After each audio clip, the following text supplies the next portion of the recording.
In Ireland, horses are an indelible part of the landscape, of history and memory, of a past and present where the ancient magic of the horse still weaves its spell. Their presence is pervasive, as if horses help to define what the Irish people are.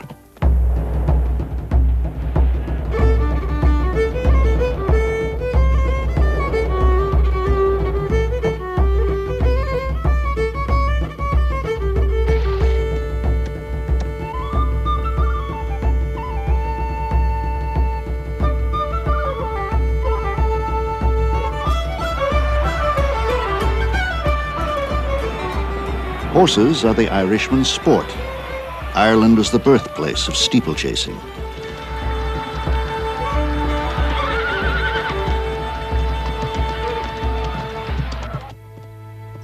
Horses are Ireland's tradition. Show jumping originated on this green land.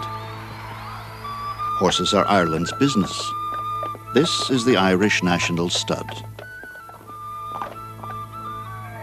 Horses are Ireland's pleasure. Here people still ride across fields and farms to the hounds, and thousands of families keep horses for recreation.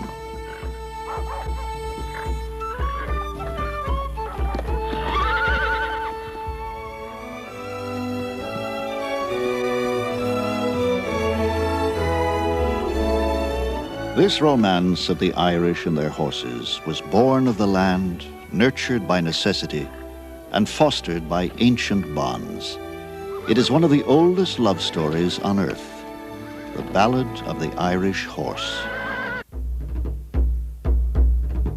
Ireland, island of myth and mystery, of wild shores and soft rains, lush pastures and rich soil, where the past still lives.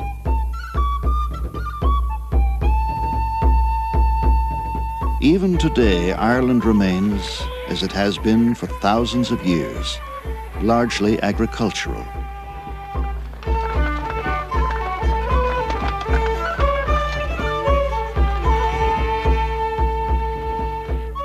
Here, the story of man and horse stretches over the centuries, a saga woven of threads of tradition and history, custom and religion, that binds them inseparably in the fiber of Irish life. While the rest of Europe was transformed by the Industrial Revolution, Ireland remained essentially untouched and unchanged. Until only 40 years ago, most families in Ireland needed a horse to plow the fields through the week. On market days, the farmer hitched the horse to a wagon to haul his produce. On Sundays, horse and wagon took the family to church. In remote areas of the West, the old Irish ways and language survive.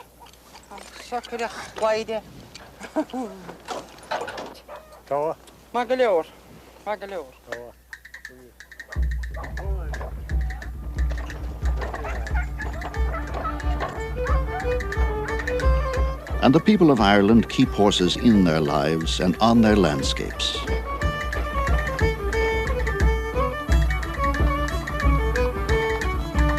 Here, people still go to fairs at villages and country crossroads to buy and sell horses as they have for centuries.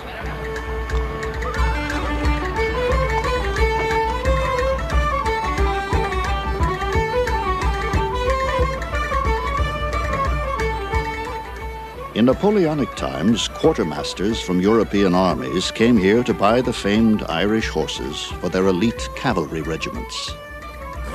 Today, at the great October fair in Ballinasloe, the flavor of a lost age lingers. What about this one now?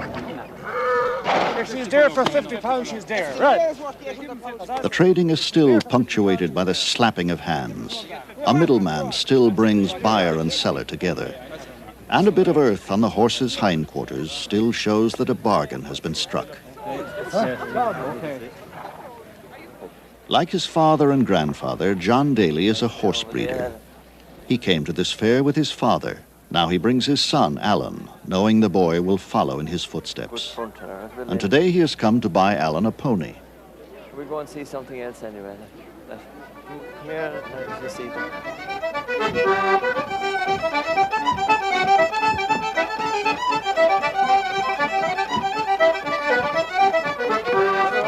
Stand back a minute there, lads. Come on, let him move out. Stand up. Oh. Get it on the button already. Oh, yes, 42. it's full 14 to. I'll give me £800. This man says 7. I'll give you 8. It'll be £1,000. Give him over £1,000 and that's the price of him, and after that say no more. When you were at house this morning, were you told to get £1,000 or were you told to get 800? Well, I look at it this way. Your young lad will be getting a good pony and he's a good rider and I'd like to see him getting the pony. If you tell me you take it, I'll divide the last £200. £900. That's 900. Right? Give him £1,000. It's not 1,000. Go on, give him £1,000. Go on, give him £1,000. I'll tell you what I'll do. I'll go away and leave you for an hour to think about it. And you might get a better man. I'm here to sell him. That'll be £1,000 of both of you.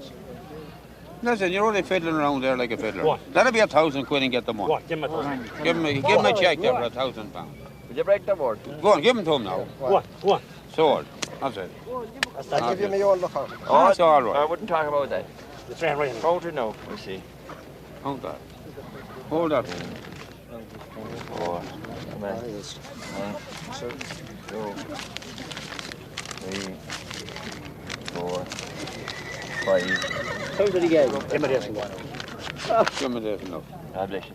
After a few pounds are given to the seller for luck, Alan leaves the fair with a Connemara pony, a symbol of his future and his heritage.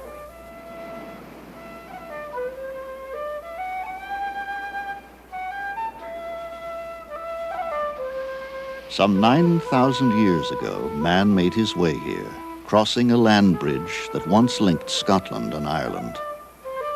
Horses arrived about 2000 BC, brought by Neolithic peoples who introduced their farming culture to this fertile land. The island's placid existence exploded around 500 BC as a wave of Celtic warriors invaded, their battle chariots drawn by hot-blooded horses.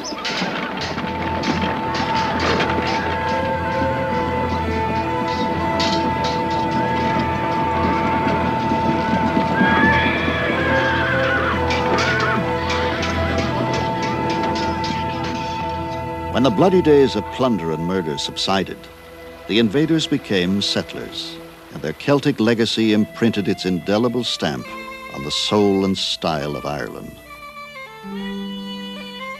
The blood of their fiery mounts mixed with that of the indigenous ponies, producing a better, faster horse. Over the centuries, successive tides of conquering peoples and ideas were to sweep across Ireland and her poignant and tumultuous history. There were Vikings, Normans, and Englishmen. There were St. Patrick and Christianity.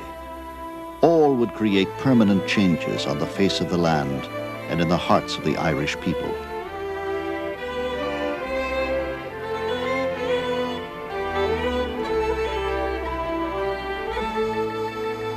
But certain things would never change. For thousands of years and hundreds of generations, man and horse continued to share the soil of Ireland. Today in the West, Connemara ponies still run free over the wild countryside.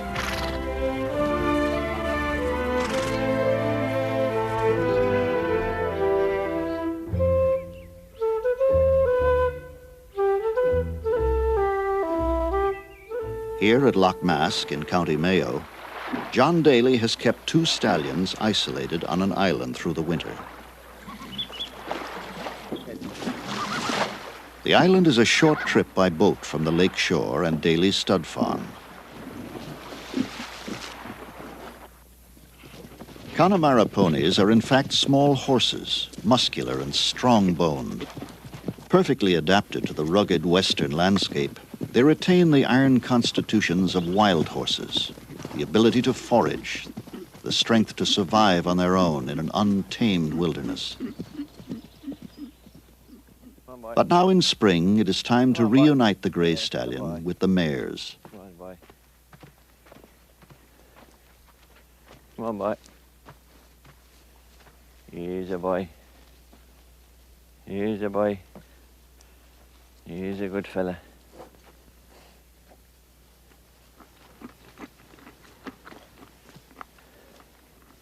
With a gentleness and expertise attained from a lifetime shared with horses, John quickly gains the stallion's confidence. That's the man.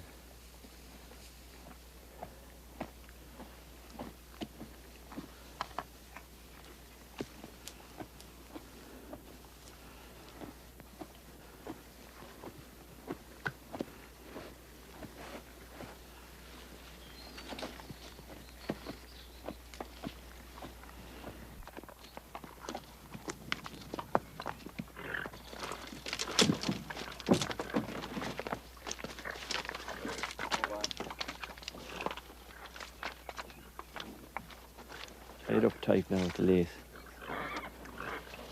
Underneath the side. Come on.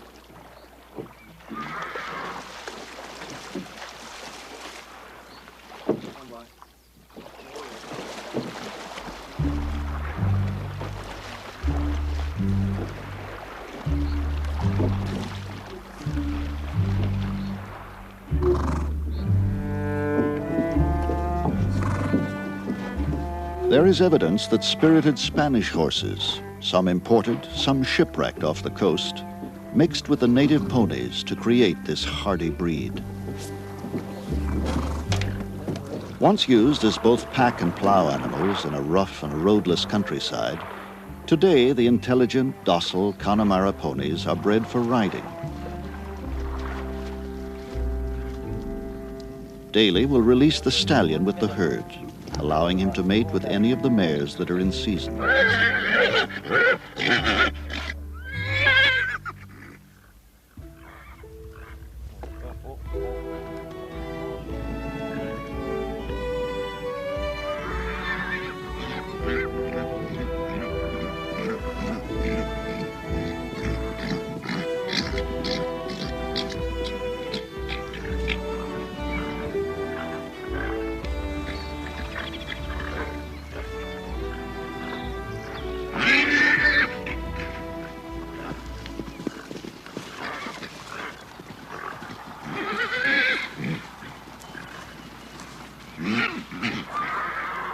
Mares come into season only 9 days after foaling, but are quick to let a stallion know if his advances are unwelcome.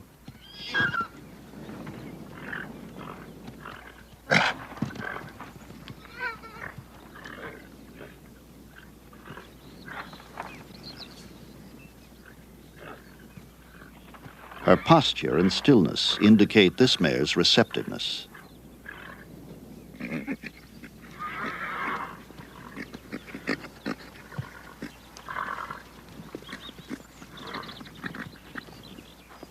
So the blood of native Irish horses, strengthened by the demands of a wild coast, tempered by centuries of work with the Irish people, is passed into the future.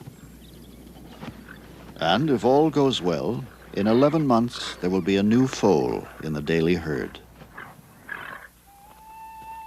At Tullara Castle in County Galway, Lady Anne Hempel began breeding Connemara ponies some 25 years ago.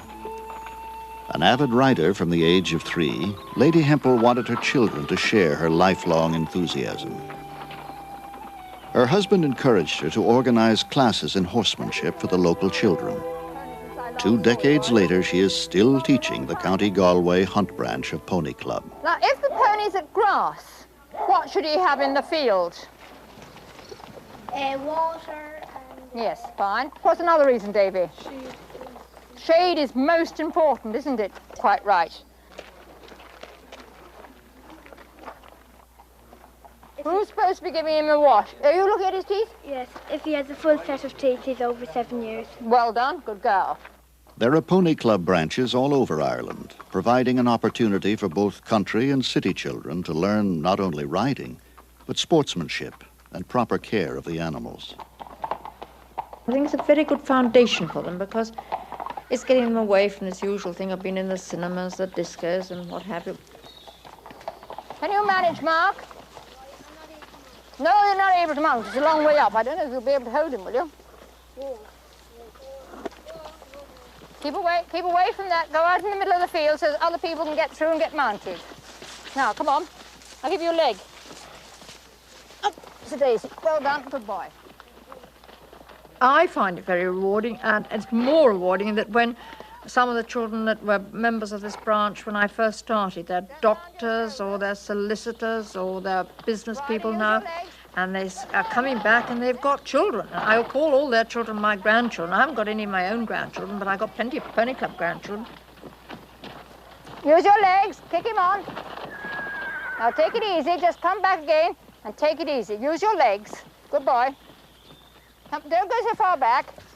Now just trot into it. Good boy, well done. Good man. Oops. All right? You're fine. Next. Shorten up your range. You haven't much contact, have you?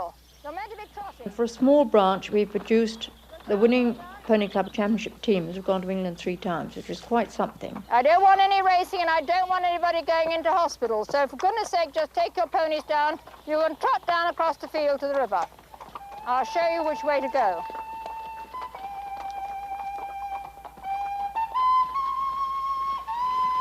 I love seeing these children with their happy little faces, but it just gives me the greatest pleasure.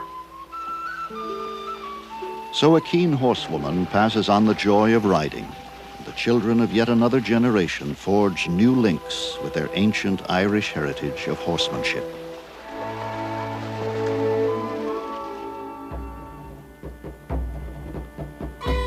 Racing horses was the Celts' favorite sport. This plain still bears the name Curragh, derived from their ancient word meaning a place where horse racing is held. Keep her going now till that next one. Living at the edge of the Curragh, the Hutchinson family retains the Celtic passion for horse racing. In the paddock behind their home, Caroline, age 15, is coached by her father, Pat. He was an amateur jockey. She dreams of becoming a professional. Pull it, that's all. That's all. Pony races are held throughout Ireland. Though the jockeys are young boys and girls, the betting is serious business, with part of the proceeds going to charity. 6-4. The father had always had about 100 horses, and he was one of the biggest dealers in the country. He had a couple of thousand acres of land, and I used to ride all our own horses. And now, thank God, the kids are following on. Caroline is one of 4 Hutchinson daughters participating in this competitive world. One more. Mrs. Hutchinson is active too, but the pony races are a family affair, much like Little League Baseball. Some of Ireland's leading jockeys began their careers in the pony races.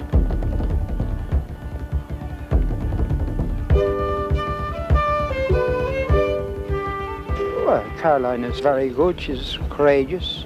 She has ability. She likes the game and she loves horses. And I don't think she'll ever, no matter what I say or anybody else says, she won't do anything else. She rides to win, and I think that's the secret.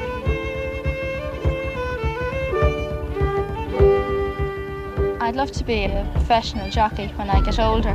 The biggest challenge for me, anyway, is that I'm a girl. I don't think race riding is wonderful for little girls, but they do like it. They love it. They live for it.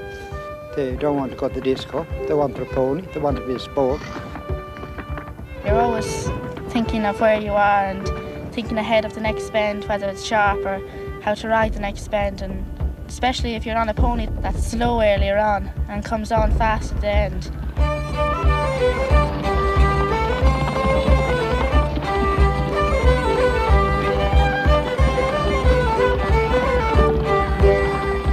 Because of her consistent winning, Caroline is sought to race other people's ponies, as well as her father's. When you're in front and when you have one, the owners come running up to you and say, you know, well done and all that. It's just great to see their happy face from winning and their pony. And then your friends will come up and say, well done. It's just a great feeling. And I'm delighted that I won the last race. That was the female race. I'm just thrilled that I won it and I had a good pony. Winning against both girls and boys, Caroline raced closer to her dream when she became champion pony racing jockey for an unprecedented 4th consecutive year.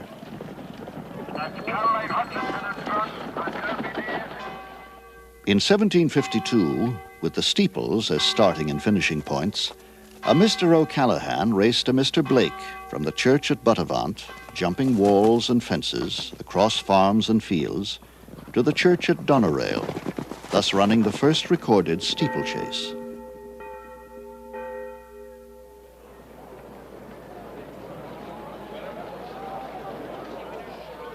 Today, some of Ireland's most popular steeplechases take place at the Galway races. Thousands gather daily to bet on the horses in this week of festivities held at the same time of year that the ancient Celts assembled to honor their god of horse racing. As I rode out through Galway town one day for recreation on the 17th of August, my mind was elevated. There were multitudes assembled from all corners of the nation. My eyes were all a dazzle and I going to see the races. Right, come on. The Galway races, you'll find good company. It's there you see the jockeys and they mounted up so stately. The blue, the pink, the red and green, the emblem of our nation. When the bell was rung for starting, all the horses were impatient. I thought they never stood on ground, their speed was so amazing. It's at the Galway races, you'll find good company.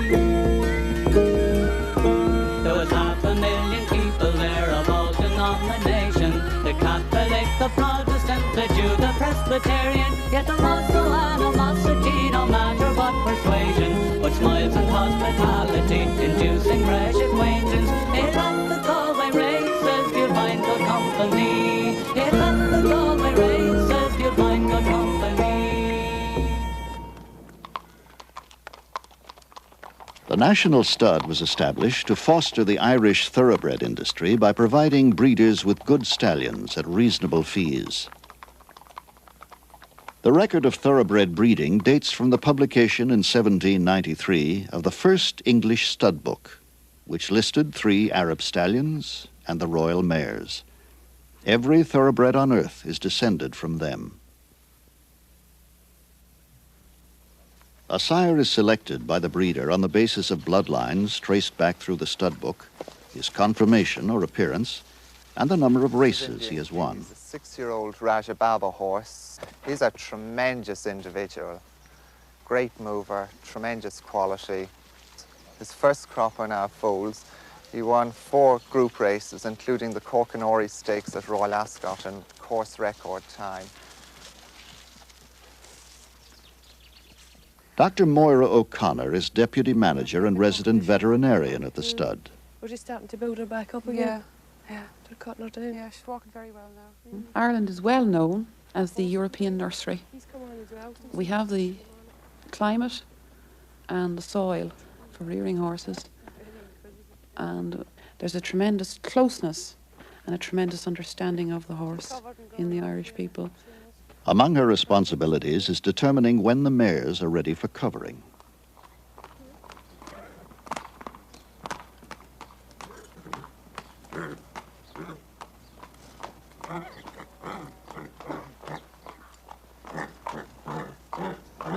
Every step of the procedure must be carefully monitored in the breeding of these delicate and valuable animals.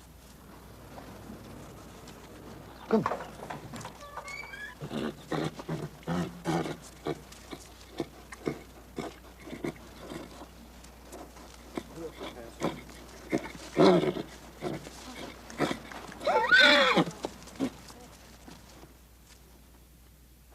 "18 days after the covering, a sonogram is made by a visiting veterinarian and Dr. O'Connor.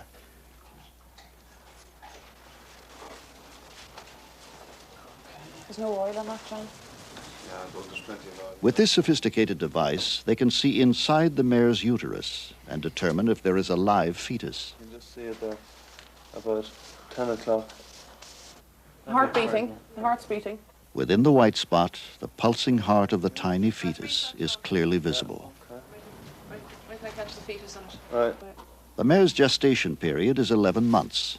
The birth usually takes less than an hour. A member of the staff acts as midwife.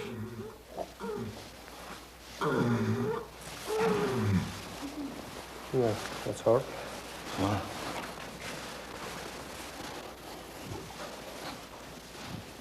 That's on her walking over.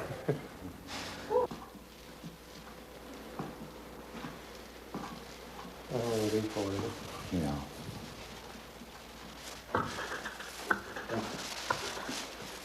For Moira O'Connor and the staff, the hundreds of births they have witnessed in the past do not diminish the wonder of this moment. Well, you should get up now and do it a hangman's arm. No.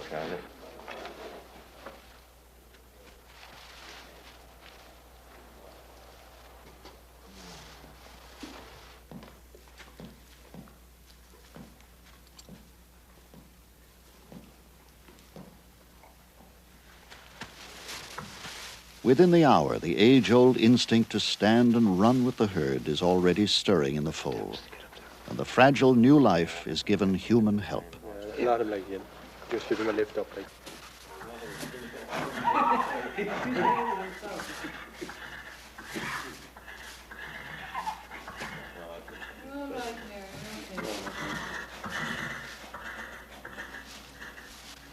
These spindly legs, now trembling and weak, have centuries of speed bred in them.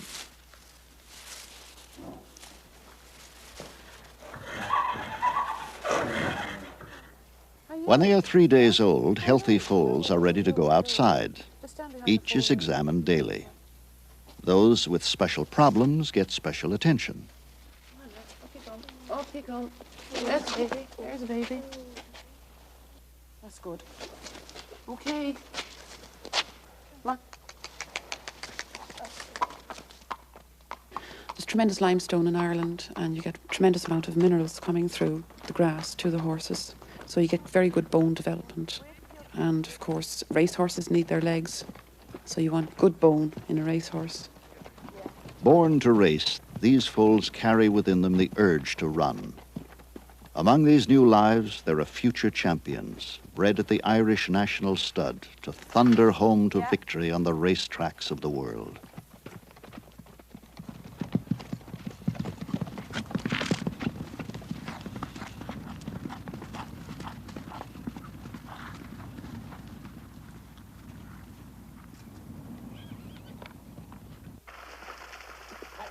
Here at Goff's, the finest thoroughbreds are offered at auction. A yearling, still totally untried as a racehorse, may bring close to $1 million. At 260. At 260 anymore now, about $300,000. At 260. At 260. Had a time. At 260 the Troy Philly, but I sell it this time. Go 5 more if you want to. Millions are spent as buyers stake their money on the animal's pedigree and conformation. Vincent O'Brien is the greatest racehorse trainer in the world, a magician who transforms horse flesh into gold.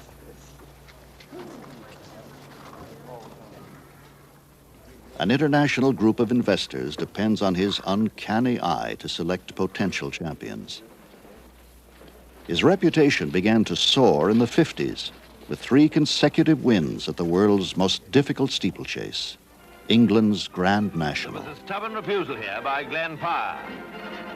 And now for a most unhappy landing.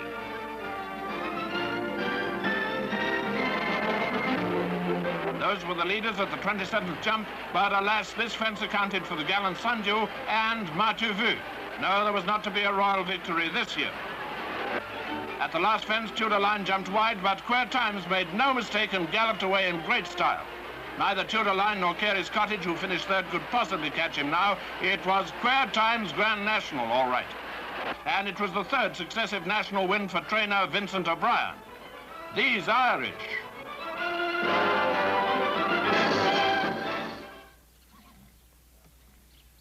Triumphant of the classic races of steeplechasing, O'Brien next turned his wizardry to flat racing. Son of a farmer, 5th of 8 children, he started his remarkable career with a rented stable and 3 horses. I must have had a natural liking for horses right from the start, and that developed then over the years, and eventually I started training. I don't think I'd be happy doing anything else. Today, his empire spreads over nearly 1,000 acres. Ballydoyle is the world's finest private training facility, with magnificent barns, covered rides, gallops each 14 furlongs in length, a 19th century Georgian home, a helicopter pad, and stables of thoroughbreds worth millions of dollars, all under tight security. O'Brien retains a percentage of every horse he trains. Among this season's crop of aristocrats are 7 sons of Nijinsky, 3 of Alleged, and 9 of Northern Dancer. O'Brien's extraordinary powers seem to spring from an almost magical ability to sense what each animal needs to develop and succeed. It is very important to make a study of each individual animal, because they, all like people, they all differ. Some horses got a very easy, calm disposition, and they have no mental problems. But others have. They've got to be given special attention and rather specially trained, so as to try and keep them settled and easy in themselves. O'Brien's success as a trainer is legendary. His race winnings alone have been as high as $1 million in a single year. But it is after a horse's last race is won that its big money-making career may begin. Today, O'Brien focuses on training colts. After a few major wins of top-class races, the best are retired to stand at stud. Sold to groups of investors for more than $25 million each, these stallions earn huge fees in their years as sires. So the mystique of a man and his thoroughbreds becomes big business, an important component of modern Ireland's economy.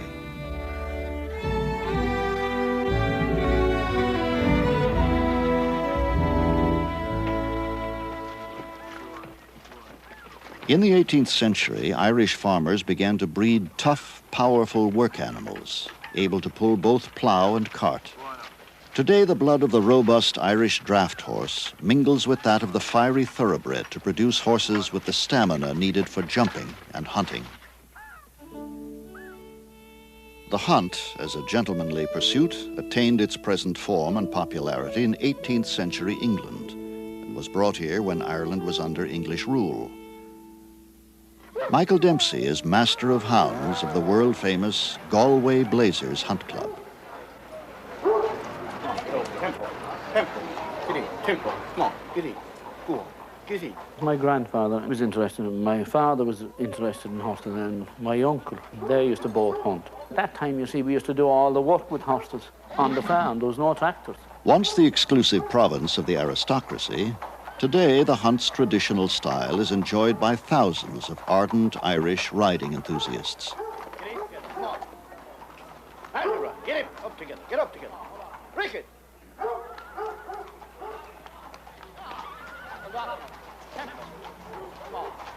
Dempsey, a local boy, grew up dreaming of becoming master of hounds. But I think I was about either 13 or 14 years, and I said, well, one day I will hunt those blazer hounds. That was my ambition, yes, from all my life, was to hunt those hounds. A farmer of modest means, Dempsey is paid by the members' subscriptions to hunt the pack. Come on, Ian, hold up. Come on. Watch them. Watch them.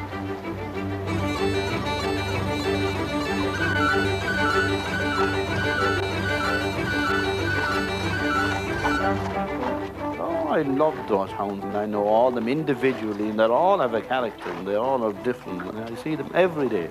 To your very close friends. You have to be very close to your hound before they'll walk with you.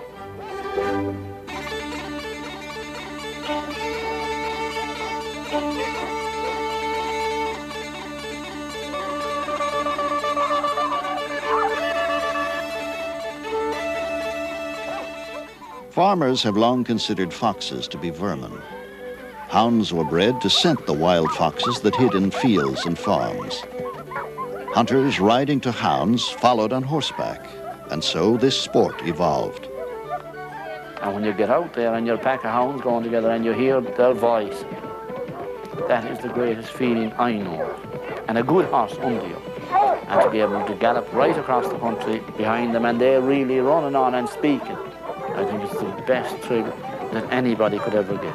I don't know what it does to you, that the voice of those hounds, it just gets your blood really up. The first fox of the day is scented and pursued.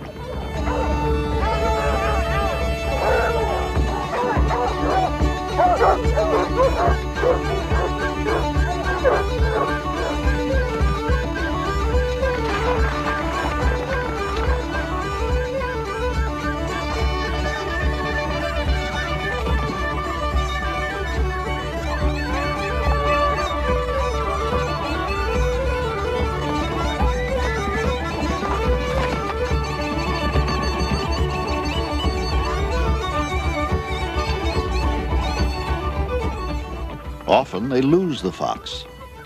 Sometimes they lose their seat. And occasionally they lose their way. Get up again. One stone is not that.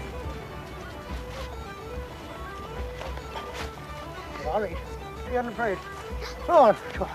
Off you go. Let him off. Well, where do I go? Go on. Go up across here. Go on. You get on to them.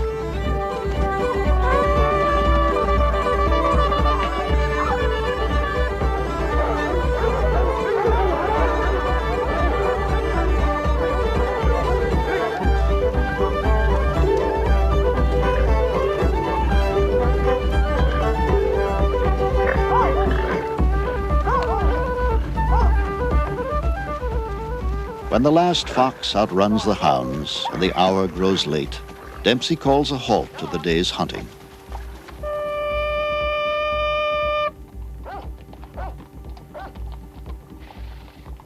Home now. We go for the veal now after this. The hunters head for a traditional last stop, a pub called the Blazers.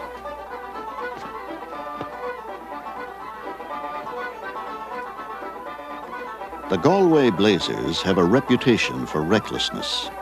It is said that a group of hunters from Galway once reveled so boisterously in a certain hotel that it burst into flames, thus giving the group its name.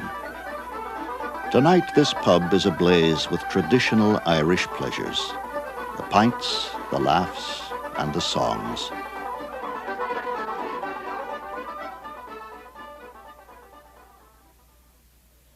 Every year, the town of Mill Street hosts international show jumping competitions. Show jumping began in Ireland a century ago. Contests to see how high and wide the horses could jump over fences and walls. They offered prizes to those judged most suitable for hunting.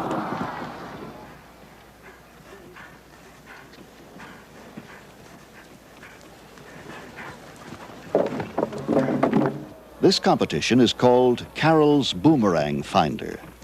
It was named in honor of Boomerang, the horse that this man, Eddie Mackin, rode to fame and fortune in the world of international show jumping. The horse that made him a national hero.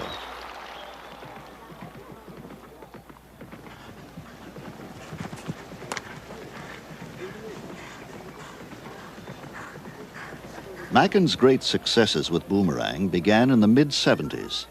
Soon, horse and rider were labeled the most exciting partnership show jumping has ever seen. The Hickstead Derby, England, 1977. Winner in 1976. Now, can he beat this time? He'll have to do fantastic turns to do it. And there are few riders more likely to do it than Eddie Mackin. Come on, Boomerang! Come on, Boomerang! Yes! 27.3! Boomerang was everything I am. I just was very fortunate to meet him at the right stage in life. He was probably fortunate to meet me. We came together and developed a great partnership, and he put me right to the top of world show jumping in a very short period of time. All eyes are on the brilliant Irishman, Eddie Mackin. Just pauses. Gives him plenty of time. He's absolutely right for it. Go on, Eddie.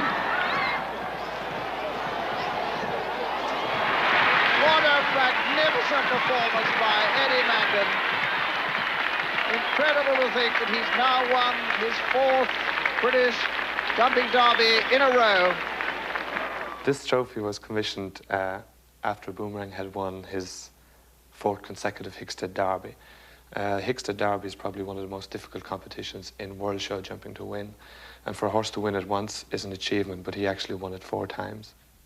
In 1980, Boomerang broke a bone in his foot, and Macken retired him.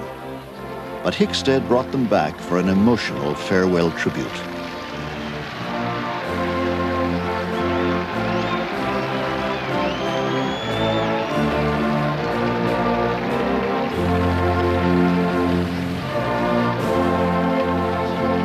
It was a sad moment for Eddie as they left the showgrounds for the last time. 3 years later, Boomerang's condition became so painful he had to be put down. He is buried on Macken's farm. I'll never have a horse that will mean as much as Boomerang, and the possibilities of ever finding one with as much talent are very, very slim indeed. The loss of Boomerang still haunts Macken's life. With his wife Suzanne, he searches for a horse with a unique talent and temperament to replace Boomerang. Okay. All right? All right.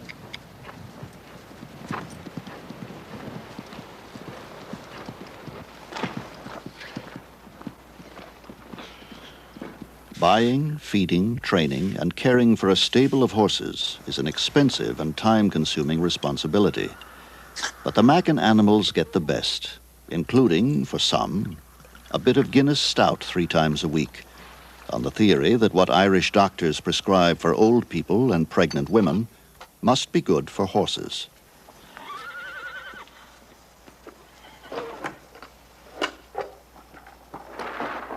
Youngest of 5 children, Macken is the son of a small-town butcher. You ready to go? Yeah, he's fine. Right home. Yeah, you want to leave him for me in the morning, I'll ride. A superb natural rider, he has grown to be a trainer with a special feel and touch for a horse.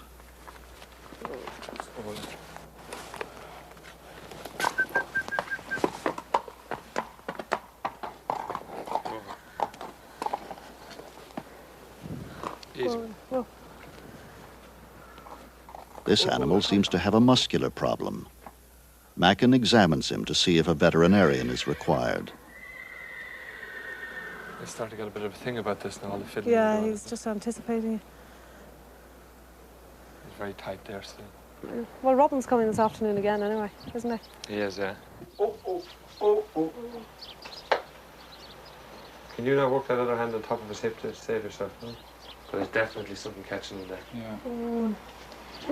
It's just a really worrying thing for the horse anyway to have somebody contracting his muscles without his say.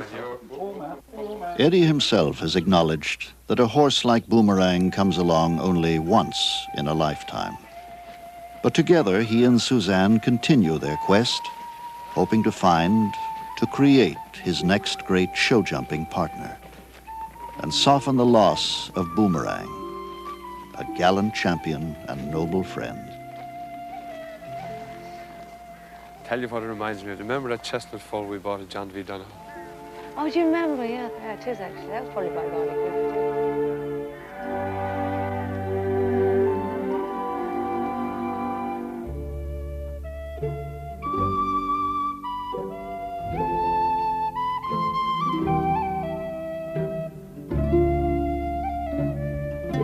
All over Ireland, boys who would like to grow up to be the next Eddie Macken are practicing and competing with the intense hope and fervour of youth.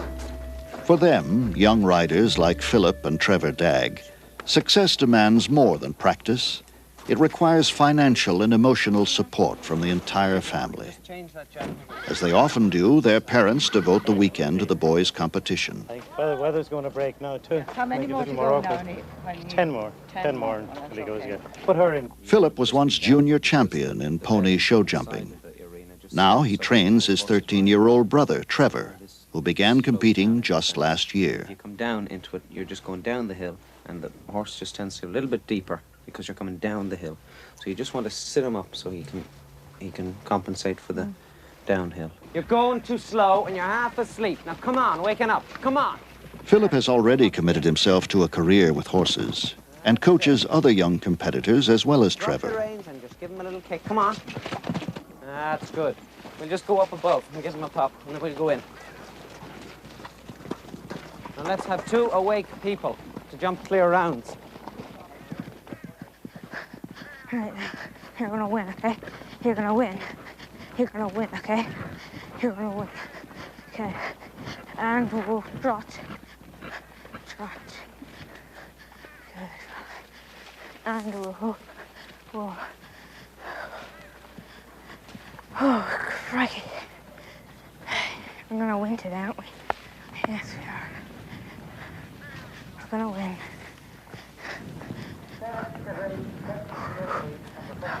Go back and see Philip. Okay? Good lad. Every competition is an opportunity to grow in skill and experience. But in Ireland, all competitions are prelude to the most exciting challenge of the year, the Dublin Horse Show. Ireland's greatest horse show, it has been attracting champions for more than a century.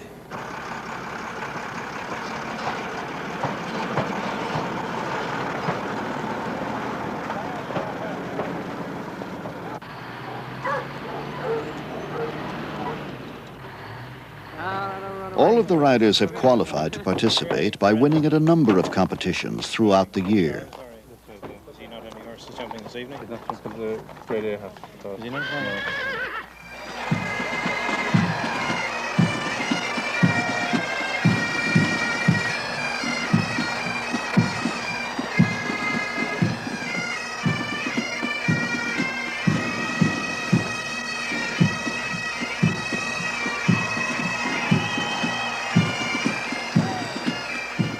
Held at the Royal Dublin Society Showgrounds, the Dublin Horse Show has long been considered the nation's premier social event.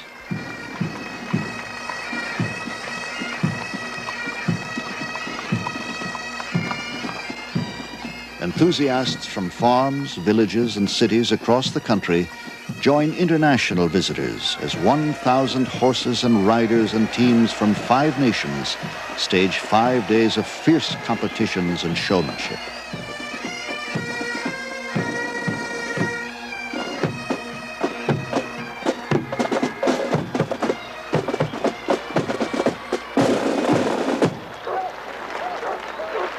Michael Dempsey is here to demonstrate the obedience of the Galway Blazer hounds.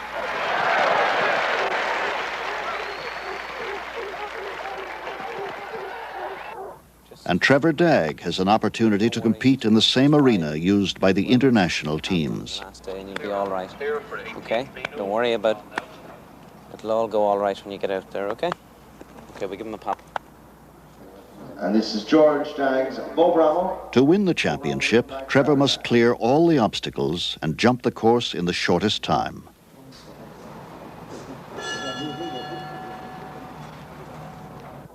Easy. Oh, no. Whoa.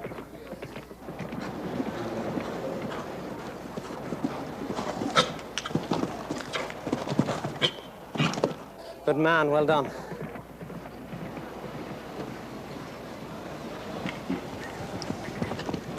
Oh, no.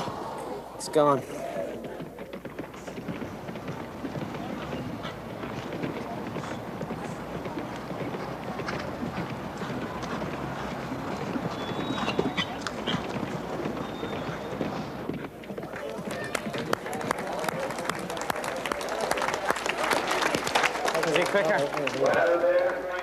A caring brother had hoped for first place, but for Trevor, this yellow ribbon may be a harbinger of future successes.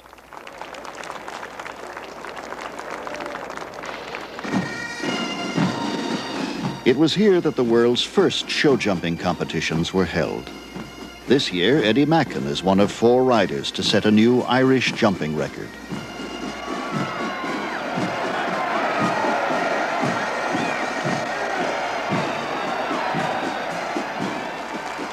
In this great yearly celebration of horses and horsemanship, the ancient spirit of the Irish people is aroused anew to stir and soar. Within each individual, the warmth of the age-old connection with the animal that has helped shape his nation's history is rekindled.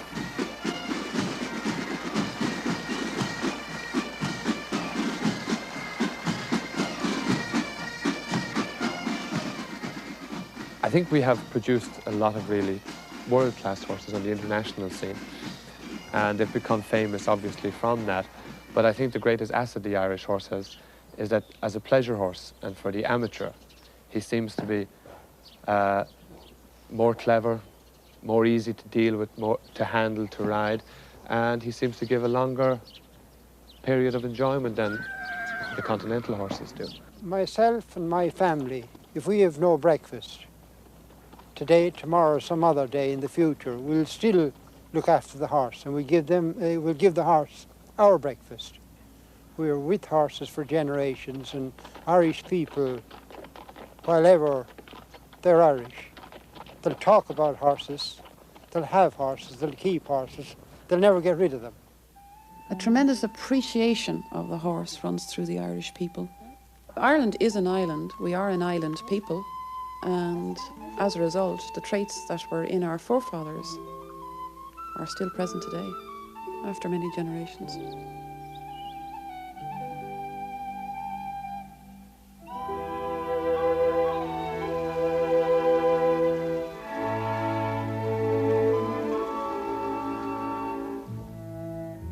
In the quiet of the countryside, a new Connemara pony enters the world.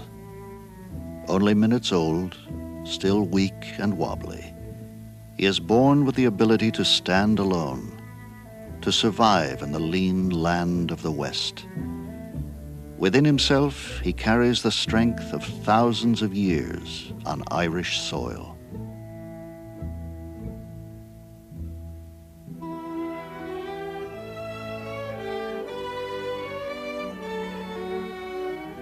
The saga of the Irish horse continues in the 20th century because to the people of Ireland, horses represent a link with old ways, old values, a traditional past they want to preserve. So the children of Ireland grow up with these animals, each generation adding new chapters of challenge and hope, triumph and love to the timeless story that is the ballad of the Irish horse.